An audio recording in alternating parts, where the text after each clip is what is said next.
Commerce, Science, and Transportation Committee meeting to order. The author of the great book Dune, Frank Herbert, set the table for what techno-totalitarianism looked like. Once men turned their thinking over to machines in the hope that this would set them free, but that only permitted other men with machines to enslave them. In the West, we're headed down this path towards thought crime enslavement. In the United Kingdom, 30 Brits are arrested per day for speech-related offenses. In the EU, the Digital Services Act is creating a censorship regime that would make communist China blush. In the United States, before President Trump's return to power, the American vast censorship enterprise sought to control speech, to control how we think, and to influence national discourse and elections. In 2022, as the Attorney General of Missouri, I filed the landmark lawsuit Missouri versus Biden, which Justice Alito called one of the most important First Amendment cases in American history. Though my through the lawsuit uncovered a vast censorship regime perpetrated by the Biden administration. I saw all the emails, I saw all the text messages, I deposed senior government officials, including Anthony Fauci. Missouri versus Biden uncovered for the American people how the Biden administration built one of the largest censorship operations in American history by working in secret through third parties, pressuring, bullying, threatening, jawboning big tech into suppressing viewpoints that they disagreed with. Jen Psaki boasted about flagging disinformation with Facebook. The Biden White House was revealed to have been back-channeling with YouTube about suppressing disfavored speech, suppressing things like the lab leak theory. White House Digital Director Rob Flaherty pressured platforms like Facebook and YouTube to censor all kinds of COVID-related speech. Joe Biden said Facebook was killing people.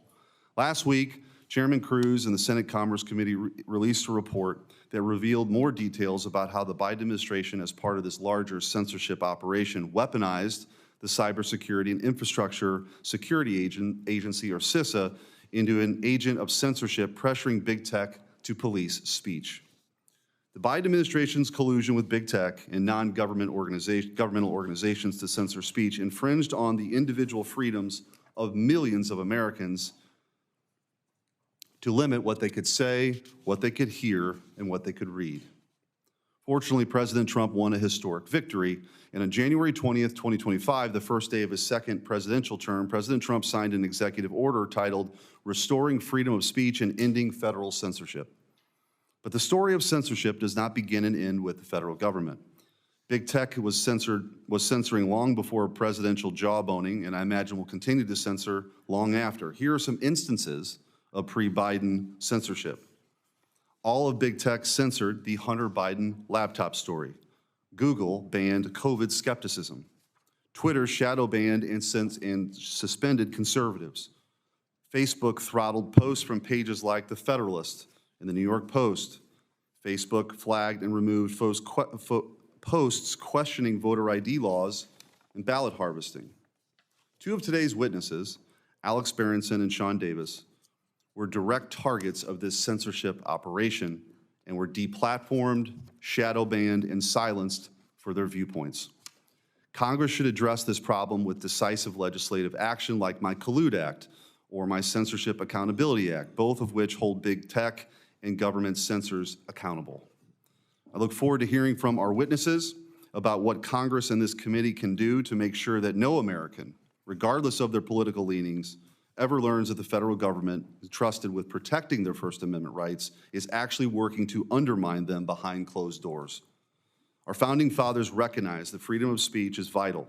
Protecting it is first and foremost in the Bill of Rights. While some argued that free speech was already protected because the Constitution did not give the government power to censor, the framers went further, affirmatively restricting government intrusion. The First Amendment is the beating heart of our Constitution. Free speech is not just instrumental, but an end to itself.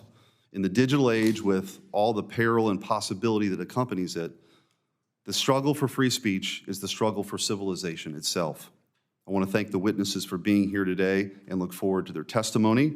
And I will, before I turn it over to the ranking member for her opening remarks, request that Chairman Cruz's opening statement be entered into the record. Without objection, ranking